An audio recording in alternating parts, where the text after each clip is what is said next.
देशाच्या राजधानीच्या गल्ल्यांमध्ये महाराष्ट्र कुठे ना कुठे त्याची आठवण असते. दिल्लीकर मराठी म्हणून हा माणूस इथे जगतो, स्थायी इथे, राहायला इथे, पण मन मात्र महाराष्ट्रामध्ये. आज अशाच दिल्ली मराठीकर यांच्याशी आपण संवाद करूया. नमस्कार, मी उर्वशी खोना. दिल्लीकर मराठी म्हणून झी 24 तासच्या या खास कार्यक्रममध्ये तुमचं सगळ्यांचं स्वागत आहे. माझ्याबरोबर यंगस्टर्सपासून ते ज्या महिला आहेत आणि बरोबरच पुरुष मंडळी आणि सिनियर सिटिझन्स हे सगळे एकत्र आहेत. आणि आज महाराष्ट्र निवडणुकी जे इच्या या पार्श्वभूमीवर यांचं काय मत आहे, यांचं काय सांगणं आहे, कारण की यावेळेसची निवडणूक हलकी तर वेगळी आहेच. ज्या प्रकाराने पॉलिटिकल सिनारिओ चेंज झाला आहे, ज्या प्रकाराने आता कॅन्डिडेटर्स आले आहेत, या सगळ्यांवरती काय मत असेल सरळ जाणून घेऊया दिल्लीकर मराठी यांच्याशी. माझ्याबरोबर जे हे जनता आज जमा झाली आहेत, ह्यात काही लॉयर्स आहेत, ह्यात काही फॉर्मर गव्हर्नमेंट ऑफिशियल्स आहेत आणि बरोबरच महिला आणि सिनियर सिटिझन्स आहेत. जाणून घेऊया. सर, तुमचं सर्वात पहिलं मत काय आहे? महाराष्ट्र निवडणुकीसाठी काहीच दिवस राहिले आहेत. तुम्ही एक दिल्लीकर मराठी आहात, पण महाराष्ट्रात तुम्ही दिल्लीवरून जे बघतात, कारण की दिल्लीवरून अख्खं देश चालतं. नमस्कार. हो, यंदाची निवडणूक इंडीड खूप वेगळी आहे. थोडी नाही, खूप जास्त वेगळी आहे. कारण की जी आपण नेहमी बघत होतो की दोन पक्षांमध्ये किंवा 4 पक्षांमध्ये व्हायची, ती आत्ता चेंज होऊन 6 पक्ष किंवा ॲडिशनली 7 पक्षांमध्ये होत आहे. ठीक आहे. आणि यावेळेसचा जसा लोकसभेचा कौल आहे, एका अंतर्गत जितकं बोलणंच होतं तिथल्या लोकांशी आहे, तर सध्याला की तसाच कौल विधानसभेला पण देण्यात येईल. तसाच कौल विधानसभेला देण्यात येईल. आपल्याबरोबर महिला मंडळी पण आहेत. चाय पे चर्चा अशी पण चालू आहे. चहा जस्ट घेतली तुम्ही. दिल्लीची चहा होती, पण महाराष्ट्राचं सध्या तुमचं काय एक व्ह्यू पॉईंट? मी जरी दिल्लीला राहत असले तरी माझं मूळ महाराष्ट्र आणि मुंबई, त्यामुळे जेव्हा पण आम्ही मुंबईला जातो काही गोष्टी अगदी प्रकर्षाने जाणवतात. त्यामध्ये सगळ्यात महत्त्वाची गोष्ट म्हणजे तेथील डेव्हलपमेंट. आपण बघतो आहे की प्रत्येक सरकार येतं आणि डेव्हलपमेंट करतातच आहेत, प्रॉमिसेस होतात, थोडेफार डेव्हलपमेंट होते, पण मेन मुद्दा म्हणजे अजूनही तिथलं ट्रॅफिक कंजेशन, जो म्हणजे बेसिकली आमच्या आम जनतेचा मुद्दा आहे, तो सॉल्व्ह व्हायला हवा. महंगाई ॲज युजल वाढतीच आहे, त्याकडे थोडंसं लक्ष द्यायला हवं. दिवसेंदिवस भाज्यांचे सगळ्यांचे भाव वाढत आहेत, तर आमच्या रिक्वायरमेंट्स फार बेसिक आहेत. आणि बाकी मुद्दा म्हणजे तिथलं बाकी जे लोअर क्लासेस आहेत, म्हणजे अगदी त्या लेवलवर कार्य व्हायला हवे आणि सगळ्यांकरता समान हक्क आणि समान फॅसिलिटीज उपलब्ध व्हाव्या. मग सरकार कुठलाही असायला हवं, फक्त काम करणारे लोक आम्हाला हवे आहेत. That is our main priority. That's it. Sir, तुमच्याकडे येते. तुम्ही महाराष्ट्राला वर्षांपासून बघताय आणि प्रत्येक रूलला बघितलं आहे, म्हणजे कोणतीही गव्हर्नमेंट येऊ द्या, कोणतेही राजकीय पक्ष येऊ द्या, पहिल्यांदाच इतके फाट पडले आहेत, राजकीय पूर्ण सिनारिओ बदलला गेला आहे. तुम्ही आत्ताचं महाराष्ट्र कसं बघताय? आता यावेळेला जे इलेक्शन होणार आहे त्यावेळेला म्हणजे असं वाटतं की व्होटर थोडं कन्फ्यूज आहे. कारण की इतक्या पार्टीज, कोणाला म्हणजे एक शिवसेना झाली तर शिवसेना शिंदे, किंवा मग शिवसेना ठाकरे, किंवा शिवसेना मनसे ठाकरे, हे 3 डिव्हिजन तिथं आहेत. पुन्हा NCP शरद पवार किंवा NCP अजित पवार, आणि मग काँग्रेस आणि भाजप, इतक्या पार्ट्याच इथे इलेक्शनला उभ्या आहेत. परंतु मी दिल्ली येऊन 32 वर्ष झाले. 32 वर्षापासून मी दिल्लीत आहे, तरी आमचं मन जे आहे ते महाराष्ट्रामध्येच गुंतलेलं असतं. आम्हाला असं वाटतं की कुठलीही पार्टी येऊ, त्यांनी महाराष्ट्राचा, म्हणजे आमच्या गावाचा, आमच्या तहसीलीचा विकास केला पाहिजे, चांगला विकास झाला पाहिजे. आणि जी पार्टी जो विकास करेल आणि आमचं सगळ्यांचं लाईफ म्हणजे समृद्ध होईल, अशा पार्टीला आम्ही व्होट दिलं पाहिजे. हा एक खूप मोठा मुद्दा आहे सर, जिथे आपण कन्फ्युजन हा पार्ट बघितलं. म्हणजे लोकसभामध्ये पण हे बघितलं गेलं की लोकांनी निशाण शोधत होते ते, पण त्यांना तो निशाण दिसत नव्हता आणि कन्फ्युजन खूप होतं, किंवा ज्या कॅन्डिडेटला द्यायचं होतं तो प्रत्येकी कोणत्या निशाणीवर कॉन्टेस्ट करतोय, हा एक कन्फ्युजन आहे. तुम्हाला क्लिअर आहेत का सगळे सिम्बॉल्स आणि कोण कुठे आहे? नाही, त्याच्यामध्ये थोडं बहुत कन्फ्युजन अजूनही आहे. कारण आत्ताच रिसेंटली परवा सुप्रीम कोर्टाने सांगितलं अजित पवारांना तुम्ही तुमचं ते काय त्याच्यात क्लरिफिकेशन केलेलं नाही आहे आणि तुम्ही ॲडव्हर्टाइजमेंट करता. म्हणजे त्यांचंही निशाण पक्कं राहणार आहे की नाही राहणार आहे हे अजूनही माहिती नाही. त्यामुळे अशा थोड्याफार गोष्टी आहेत त्याच्यामध्ये. पण आधीपासून जे लोकांच्या डोक्यामध्ये सगळे चिन्ह आहेत ते निश्चित तसेच आहेत. आणि ज्यांचा संपर्क जवळ आहे, जास्ती आहे, त्याचा प्रभाव हा नक्की पडणार इलेक्शनमध्ये. हे तेवढंच खरं आहे. निवडणुकीचा उत्साह तुमच्या सगळ्यांमध्ये दिसतंय. मॅम, तुमची वोटिंग महाराष्ट्रामध्ये आहे, तर तुम्ही सुट्टी घेऊन महाराष्ट्रात खास 20 तारखेला जाणार आहेत का वोट करायला? बिलकुल. नमस्कार, मी खांडेकर. आम्ही प्रॉपर नागपूरचेच आहोत दोघं. पण माझी मुलगी इथे गेली 15-20 वर्ष राहते आहे.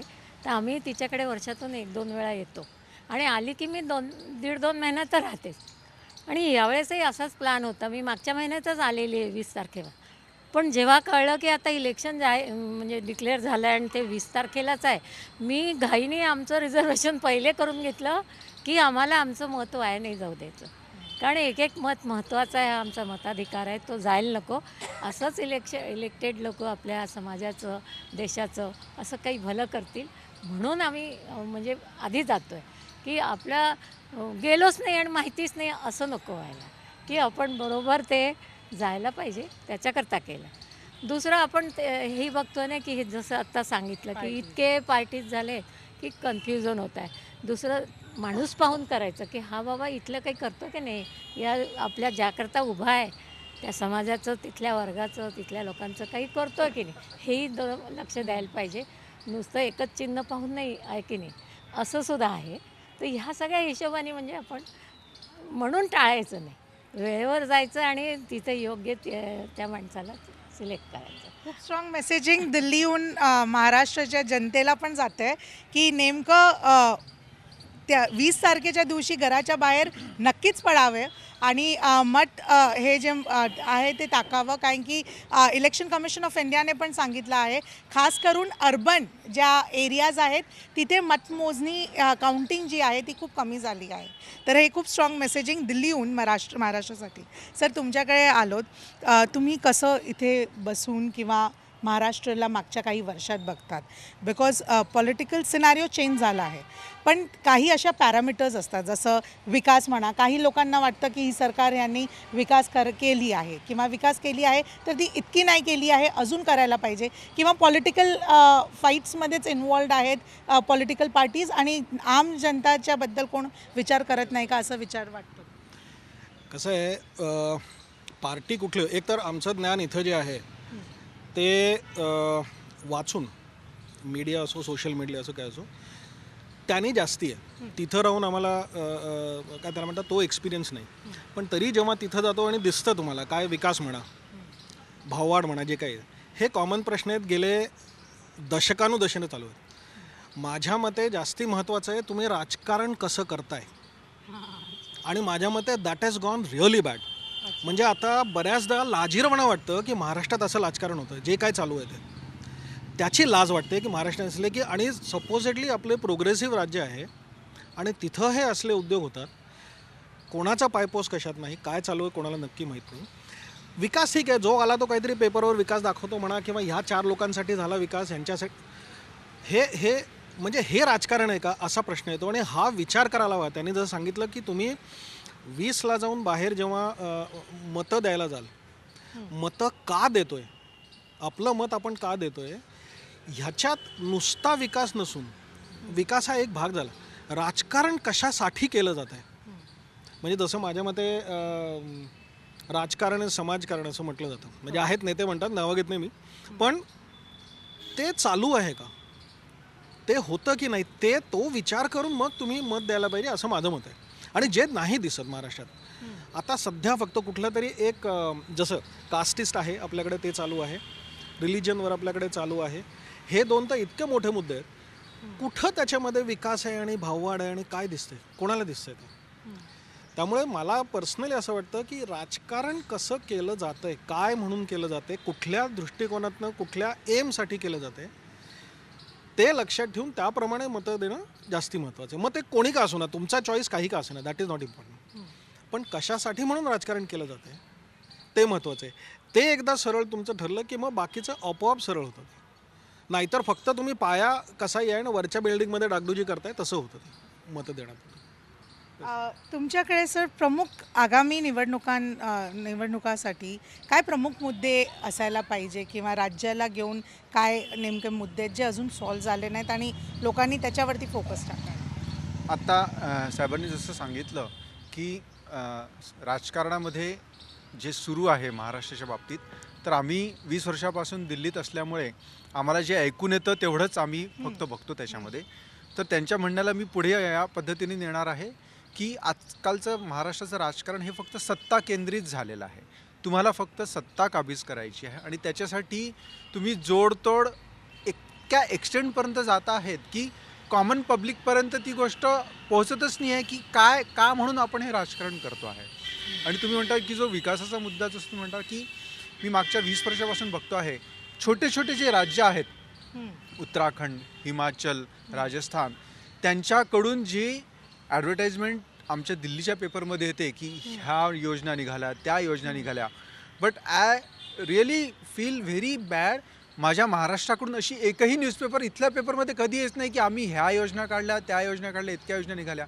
मग असं असताना 20 वर्षापूर्वी जो आम्ही महाराष्ट्र सोडला होता, जी देशाची आर्थिक राजधानी म्हणून जी आपण ओळखली जाते मुंबई, ती आज अजूनही तिथेच आहे, त्याच्या पुढे कधी गेलेलंच दिसत नाही आम्हाला. त्यामुळे आम्हाला खूप वाईट वाटतं की यार हा हो तो महाराष्ट्र नाही आहे जो आम्ही सोडला होता. ठीक आहे, आज आमची कर्मभूमी आम्ही दिल्ली केली, आम्ही इकडे आलो, पण तरी आमची पाळमुळं अजूनही महाराष्ट्रातच आहेत. And we are looking very forward for that की यस, आज दिल्लीत बसूनसुद्धा मला वाटलं पाहिजे की yes, look at my Maharashtra. आमचा महाराष्ट्र बघा सगळ्यांच्या पुढे आहे, पण ते कुठे दिसत नाही. तर त्यामुळे प्रत्येकाने मत देताना ती गोष्ट पाहिली पाहिजे की का मी मत देतो आहोत, कुठे नेणार आहोत आपण आपला महाराष्ट्र, ते खूप जरुरी आहे. तुम्हाला काय सांगायचं नाही, होतं? मला तेच म्हणायचं, हा जो म्हणला सत्ताकारण, राजकारण सत्ताकारण, माझ्या मते त्याच्यात काहीच वाईट नाही. राजकारण हे सत्तेत येण्याकरताच आहे, त्याच्यात काहीही वाईट नाही. सत्तेत येऊन तुम्ही काय करता ते जास्त महत्त्वाचं आहे. पण सत्तेत येण्यासाठी इथे आपण खूप डिव्हिजन्स बघितले, खूप युनिटी बघितले, गठबंधन बदलला, फाट पडला, तर पण त्यांचा जो मोटो आहे तो झाला का सक्रिय ऑन ग्राउंड? एक्झॅक्टली तेच महत्त्वाचं आहे की आज समजा आज मला काय वाटतं ॲज अ जनता झालं की नाही? माझ्या मते म्हणजे अगेन मग ते माझं पर्सनल पॉलिटिकल चॉईस येईल, पण मग माझ्या मते जे चालू आहे ते वाईट नाही आहे. ज्यांच्याकडे ताकद आहे आणि ते ज्या कारणासाठी करतायत, माझ्या मते ते व्हायला काहीच हरकत नाही. कारण माझ्या मते महाराष्ट्रात 2 पॉलिटिकल पॉवरचे सेंटर्स आहेत जी कमी होणं, त्यांची शक्ती कमी होणं, त्यांचा प्रभाव कमी होणं महत्त्वाचं आहे. त्या दोनांना हे बाहेरनं तिसरे येऊन जर का हे देत आहेत, शह देत आहेत, तर ते महत्त्वाचं आहे. अत्यंत घाणेरडं पॉलिटिक्स केलेलं आहे याच्या आधी, त्यांना बाहेर काढणं जास्ती महत्त्वाचं आहे किंवा निष्प्रभ करणं महत्त्वाचं आहे. तुम्हाला बाहेर नाही काढतायत, पण त्यांना निष्प्रभ करणं त्या राजकारणात असू दे, ते काही का असू दे, निष्प्रभ करणं जास्ती महत्त्वाचं आहे. की असं पॉलिटिक्स नको आम्हाला, ह्यांचं चालू दे. मग ह्याला तुम्ही एक पॅरल ऑपोजिशन हे तयार करा, तो वेगळा प्रश्न, पण तो जातीने ह्या नसू दे किंवा आणखीन कुठल्या ह्याचा नसू दे. त्यामुळे माझ्या मते हे जे चालू आहे फोडाफोड जे ज्याने सुरुवात केली ना, मला त्याच्यात काही वाईट वाटत नाही, चुकीचं वाटत नाही, पण त्याचं एकंदरीत स्वरूप जे झालं ते नक्कीच क्वेश्चनेबल आहे. मॅम, तुमच्याकडे आलात तर तुम्ही एक महिला आहात. आपण बघितलेलं की मुद्द्यांमध्ये म्हणजे पॉलिटिकली मुद्द्यांमध्ये महिला सुरक्षा ही एक खूप मोठा असा टॉपिक आहे. तुम्हाला वाटतं का लॉ अँड ऑर्डर सिच्युएशन कुठे डिग्रेड झाली आहे महाराष्ट्र राज्यात आणि महिलाला घेऊन सुरक्षा अजून वाढवायला पाहिजे आणि ती कुठे लॅक होते? माझ्या मते तर म्हणजे मुंबईला बघता तसं महिलांसाठी ओके आहे. म्हणजे तुम्ही रात्री 10-11 वाजेपर्यंत तुम्ही इकडे बिंदास फिरू शकता, पण मी असं नाही म्हणू शकत की महिला एकदम सेफ आहेत म्हणून, म्हणजे ते सेफ झोनमध्ये आहेत असं. कारण बऱ्याचदा आपण असं बघतो की बरेच नाईट आऊट करतात, मुली जे पण काही असेल ते नाईट आऊट करतात, तर तो एक झोन वेगळा की तुम्ही ते एक प्रॉपर स्पेसमध्ये जाता, वेगळ्या गोष्टी आहेत. पण महिला कुठेच सेफ नाही आहेत. तुम्ही एखाद्या साध्या ऑटोमध्ये जाताय तर सिंगल लेडी चालली आहे, तर तुम्ही त्या पर्सनवर तुम्ही ट्रस्ट नाही ठेवू शकत, भले ते एजेड असू दे किंवा नॉर्मल यंग माणूस जो रिक्षा चालक असेल, तुम्ही त्याच्यावर विश्वास नाही ठेवू शकत. किंवा बिलो 18 असेल काही, तुम्ही दिवसाढवळ्या आता आजकाल असं चाललं आहे की रिक्षा कुठेही नेतात, काही म्हणजे थांबवतात, धमकी देतात, काही करतात. म्हणजे महाराष्ट्र राज्यात डिग्रेड होतीये सुरक्षाचा मुद्दा किंवा लॉ अँड ऑर्डर सिच्युएशन, कारण की आपण दिल्लीत राहतो, म्हणजे मी पण तुम्ही पण आपण दिल्लीत राहतो आणि दिल्ली ही क्राईम सिटी म्हणून खूप मशहूर आहे. तर तिथे आणि स्पेशली महिलांना घेऊन नेमकंच खूप भीती असते. तर त्या हिशोबी बघतायत किंवा मागचे जी महाराष्ट्र किंवा मुंबई होती त्याच्या कम्पॅरेटिव्हली आता सुधारणा झाल्यात किंवा अजून काय सुरक्षेसाठी पाहिजे? माझ्या मते तर आत्ता बऱ्याच सुधारणा आहेत, कारण मी पण सध्या 4 वर्ष झाले इकडे आले, पण त्याच्या आधी मी मुंबईतच वाढली आहे, सगळ्या गोष्टी तिकडे केल्यात, एज्युकेशन तिकडे घेतलं आहे, तर बऱ्याच प्रकारे सुधारणा आहे तिकडे. म्हणजे असं धोकादायक भीतीदायक नाही आहे, पण आपण कोणावर ट्रस्टवर्दी आपण कोणाला ट्रस्ट करू शकत नाही महिलांच्या सुरक्षेच्या बाबतीमध्ये. आणि आता बऱ्याच महिलांसाठी आपण बघतो की पोलीस हेल्पलाईन नंबर्स दिले, तर ते पण ॲडवायजेबल आहे आणि त्याची पण हेल्प बरेच लोक घेत आहेत असं मला वाटतं. मॅम तुमच्याकडे येते अगेन महिलाचा मुद्दा म्हणालात तर पॉलिटिकली आपण बघतो तर सगळ्या मेल फेसेस दिसून येत आहेत खूप मोठ्या प्रमाणावर.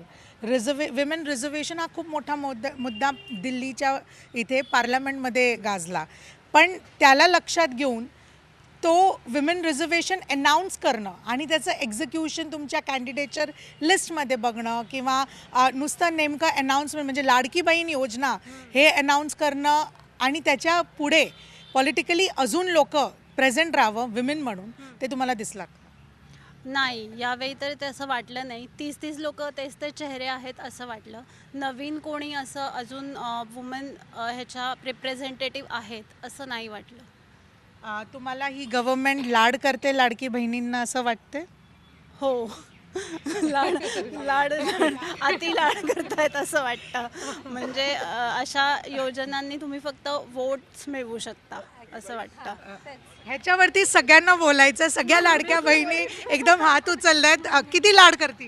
नाही, हे जरा जास्त होतं आहे. मला असं वाटतं फॅसिलिटीज द्याव्या, तुम्ही योजना द्याव्यात, पण त्यांच्या काय म्हणता येईल त्यांच्या डेव्हलपमेंट करता द्या तुम्ही, ना की त्यांना त्या फ्रीमध्ये तुम्ही जेव्हा देता या सगळ्या योजना, त्याने एका प्रकारे तुम्ही त्यांची जी डेव्हलपमेंट आहे, त्यांची ती ग्रोथ आहे, त्यांची कॅपेबिलिटीज तुम्ही दाबताय.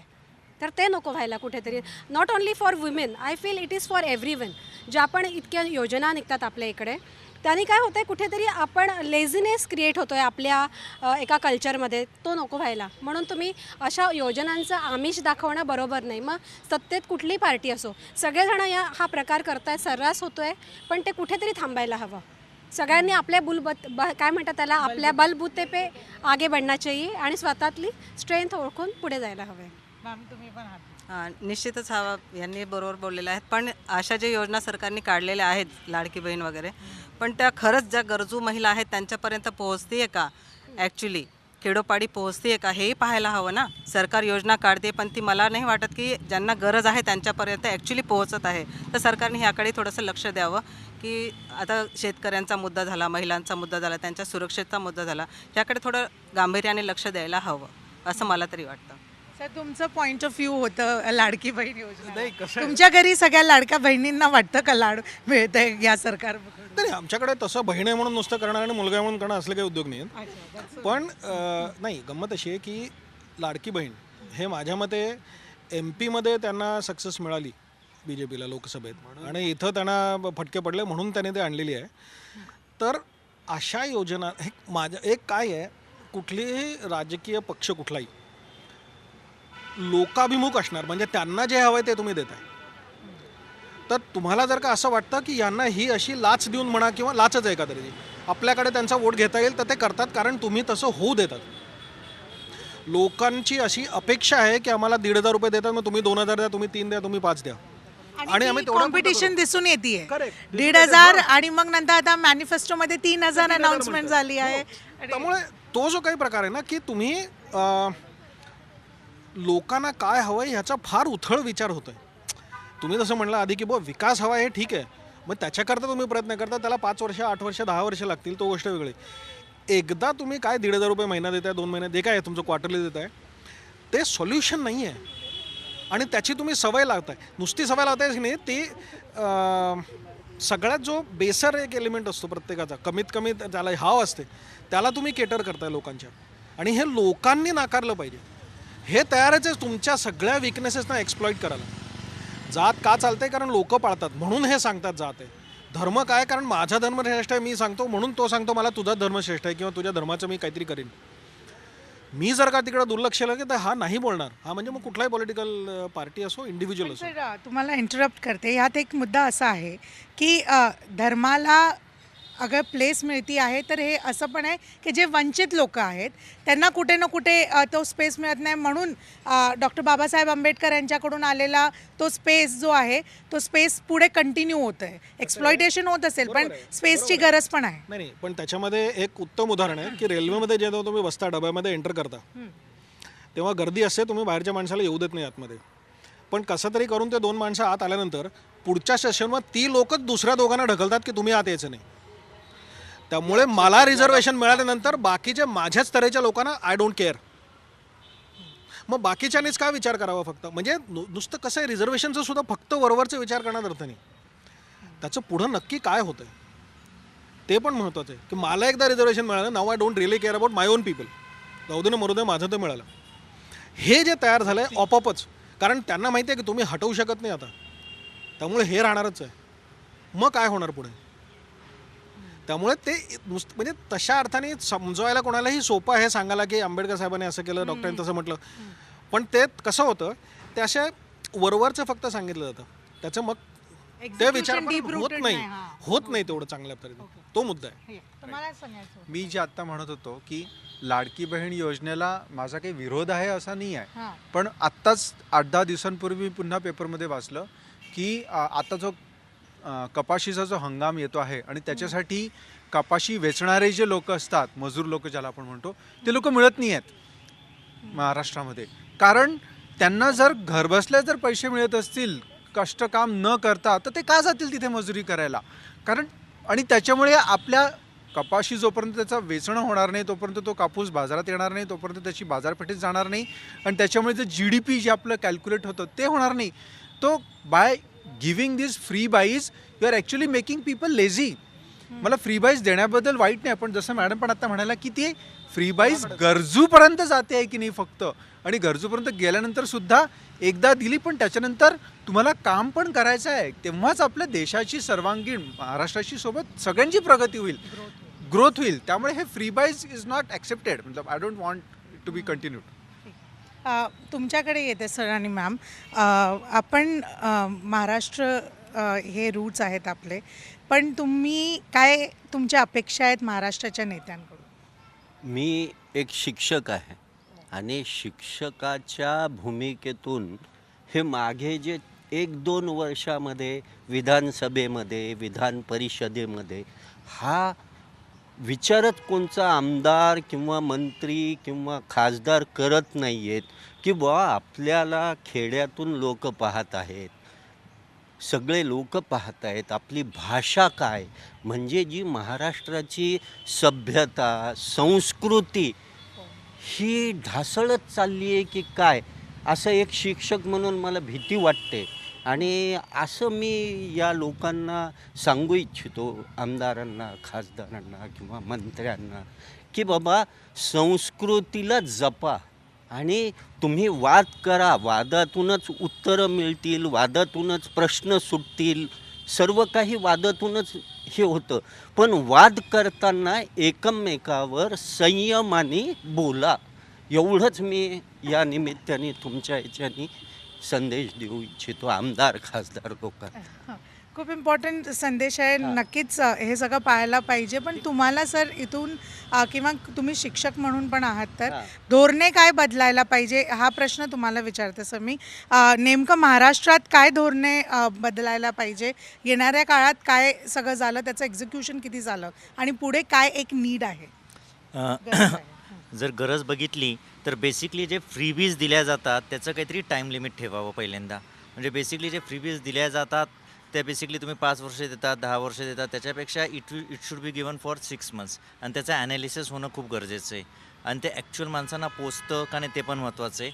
दुसरी गोष्ट, फ्रीबीजने आपण ॲक्च्युली कुबड्या दिल्यासारखं करतो आहे, लोक कुबडी बनत जात आहेत आणि लोकांची काम करायची इच्छा मरून जाते. कारण की मला जर ते फ्री मिळत असेल तर मी का म्हणून काम करावं, हा एक महत्त्वाचा मुद्दा येतो. दुसरी गोष्ट, धोरणं ठरवण्यासाठी कसं असतं, आता जे 6-6 किंवा 7-7 पक्ष झालेले आहेत आणि मग त्याच्याकडं जेव्हा मतदारांनी जागरूक होऊन ॲक्च्युली जो काम करतो आहे आणि जो माझ्यासाठी काम करेल त्याच्याकडे बघून मतदान करावं, असं एक आहे आणि विकास व्हायला पाहिजे. आणि अजूनसुद्धा जे ऐनवेळी एक पक्षातून दुसऱ्या पक्षात जातात आणि तिकीट मिळतं, त्याच्यासाठी पण काहीतरी रूल्स रेग्युलेशन्स यायला पाहिजे. आणि की त्याच्यासाठी पण इमिजिएटली बदलून that person cannot contest the election हे सुद्धा यायला पाहिजे. नाहीतर कसं होतं, ह्या पार्टीने मला तिकीट दिलं नाही म्हणून मी दुसऱ्या पार्टीत गेलो आणि तिथं तिकीट मिळतं, मग तिथं ते इलेक्शन लढतात. असं होण्यापेक्षा त्याच्यासाठी सुद्धा रूल्स रेग्युलेशन्स आणले म्हणजे हे जे पक्षांतरबंदी कायदा आहे तो एक इफेक्टिव्ह होणं गरजेचं आहे असं मला वाटतं. मग याच्यानंतर मग ती डेव्हलपमेंट ॲटोमॅटिक व्यवस्थित होईल. सर, तुम्हाला हा प्रश्न म्हणजे दोघांना, तुम्ही आता महाराष्ट्रात हे जे बघतायत, तुम्हाला असं वाटतं का जे सिद्धांत होते किंवा एक जे तुम्ही प्रचार करतात ॲज अ पॉलिटिशियन, नंतर जसं मतमोजणी होते किंवा सरकारच्या या थ्रोनवर यायला, त्या सीटवर बसायला, तुम्ही त्या सिद्धांतचं जे आहे तो म्हणजे संपवतात, त्या सिद्धांत संपवतात आणि सरकार रूल करायला पाहिजे असं हे बघ. सिद्धांत संपवतात म्हणण्यापेक्षा सध्या त्या लोकांनी काही त्याच्यामध्ये म्हणजे आपण ज्याला म्हणू किंवा एक स्तर मेंटेन करणं आवश्यक आहे, नीतिमत्ता म्हणा किंवा आणखीन बाकीच्या गोष्टी आल्या त्याच्यात, त्या काही त्यांनी करू शकलेल्या नाही आहेत. आता त्यांच्याकडे का परिस्थिती निर्माण झाली हे आपण सांगू नाही शकत, पण महाराष्ट्रासाठी, पूर्ण महाराष्ट्रासाठी हे काही बरोबर नाही आहे. कारण आजपर्यंत तर जे पाहायला गेलं, आमच्या यंग एजपासून आम्ही पाहतो आहे, तर अशा प्रकारचं पॉलिटिक्स होत नव्हतं. इतकं असं पिन पॉईंट कोणी कोणाला शिव्या देत नव्हतं की आज जे टी व्हीच्या वरती समोर कॅमेऱ्याचे येऊन बोलल्या जातात. तर हे त्यांनी खरंच अवॉइड करायला पाहिजे. तर तुम्ही जे म्हणत होता की सिद्धांत बदलला वगैरे, तर ही गोष्ट खरी आहे. कारण की मागच्या म्हणजे 2019मध्ये हे घडलं आहे की त्यांना चीफ मिनिस्टर व्हायचं होतं, म्हणून त्यांनी बेसिकली आपला पार्टीचा जो काही सिद्धांत आहे तो सोडून दिला आणि दुसऱ्या पार्टीमध्ये जॉईन झाले आणि अशा तऱ्हेने सत्ता त्यांनी मिळवली. पण पुढे त्याचं काय झालं आहे सगळ्यांनाच माहिती आहे. पण असं होऊ नये. एकदा तुम्ही ज्या सिद्धांतावर आहे त्याच सिद्धांतावर राहिलं पाहिजे. सर, मॅम तुमच्याकडे येते. पॉलिटिशियन्स बरोबरच जनता पण आपली मॉरॅलिटी कुठे ना कुठे विसरते किंवा मॉरल्स जे आहेत ते कुठे ना कुठे ते विसरत आहेत असं वाटतं. हो, ते पण म्हणजे या मताशी मी थोडीफार सहमत आहे. कारण हल्ली काय होत चाललं ना, इलेक्शनच्या निमित्ताने लोक वोटिंगच्या ऐवजी प्रिफरन्स देत आहेत आपल्या हॉलिडे एन्जॉय करायला. म्हणजे मला असं वाटतं कुठेतरी लोकांना पण ती तेवढं महत्त्व राहिलं नाही आहे. त्यांना असं वाटतं की कोणी काय येईना, आपल्याला काय फरक पडतो आहे. खरं तर बघायला जावं तर प्रत्येक मताचा इथे तेवढीच किंमत आहे आणि व्हॅल्यू आहे.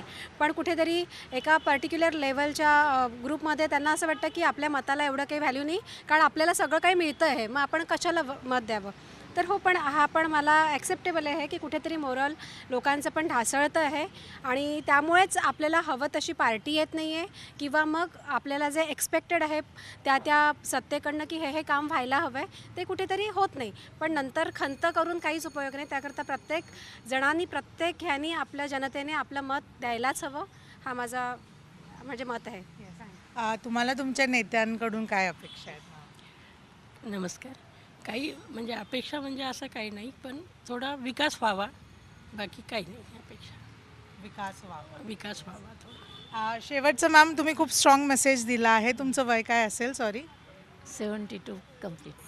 ओके, 72 कंप्लीट झाला आहेत. आमचे जी24 तासच्या ज्या महाराष्ट्रात जनता तुम्हाला बघते त्यांना एक काय मेसेज देणार? वोट करायला पाहिजे. अगदी सगळ्यांनी जरुरी असलेली महत्त्वाची घरची कार्य टाकायची, ऑफिसची कार्य टाकायची, पण मतदान करायला जरूर जायचं.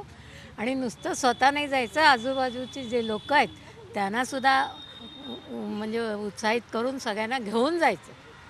मताचं किती त्याचं महत्त्व आहे हे कळत नाही आहे लोकांना.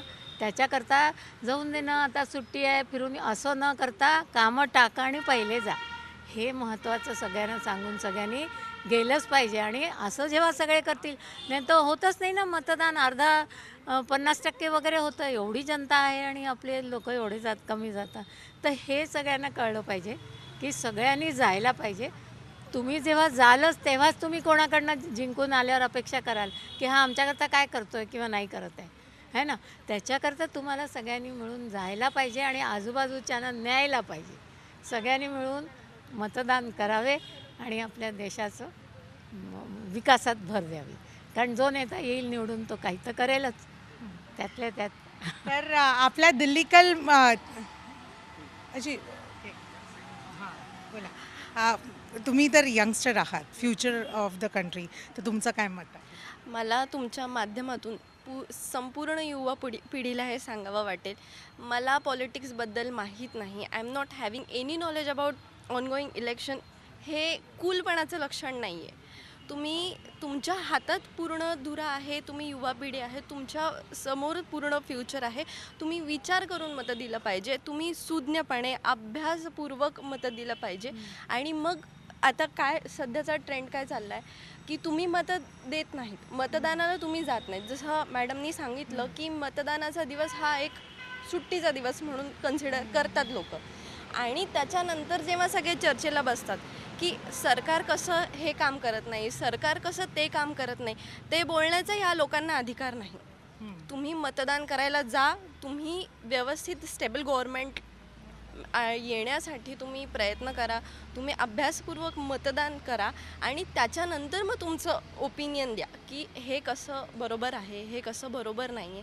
तर मला सगळ्यांना अपील हेच करायचं आहे की प्रत्येकाचं मत हे मोजलं जातं. Every vote matters. त्याच्यामुळे सगळ्यांनी मतदान करा आणि भरगच्च जे आपलं पर्सेंटेज असतं मतदानाचं ते यावेळेस प्रयत्न करावा सगळ्यांनीच की हे वाढलं पाहिजे आणि विकासाला महत्त्व दिलं पाहिजे. मागे न जाता पुढे जातीवादीत वगैरे अडकून आपण कुठेतरी मागे मागे चाललो आहे. आपल्याला पुढे जायचं आहे. तुम्ही विचार करा की कोणत्या नेत्याला विजन आहे, कोणता नेता हा विचार करू शकतो की आपल्या पुढच्या 5 वर्षात मला काय काय करायचं आहे. तुमचा मॅनिफेस्टो कोणी वाचत नाही. प्रत्येक पॉलिटिकल पार्टीचा मॅनिफेस्टो आहे, तो उतरल्या जाणार आहे की नाही, हे कोणत्या नेत्यात विजन आहे, ह्याचा सगळा विचार करून मतदान दिलं पाहिजे. हे माझं म्हणणं आहे. तर हे आपल्या दिल्लीकर मराठी यांचे विचार ऐकून यांचं महाराष्ट्राबद्दलचा प्रेम दिसून येतो आहे आणि कशा प्रकाराने यांची एक महाराष्ट्राच्या भविष्यासाठी आशा आहे हे कुठे ना कुठे कळून येतं आहे. आणि बरोबरच बघितलं तर ही जी आता तुम्ही नजर राजधानीमधून बघितली, ही राजधानीमधली ही जी नजर आहे ती महाराष्ट्राच्या प्रगतीसाठी वाट बघत आहे.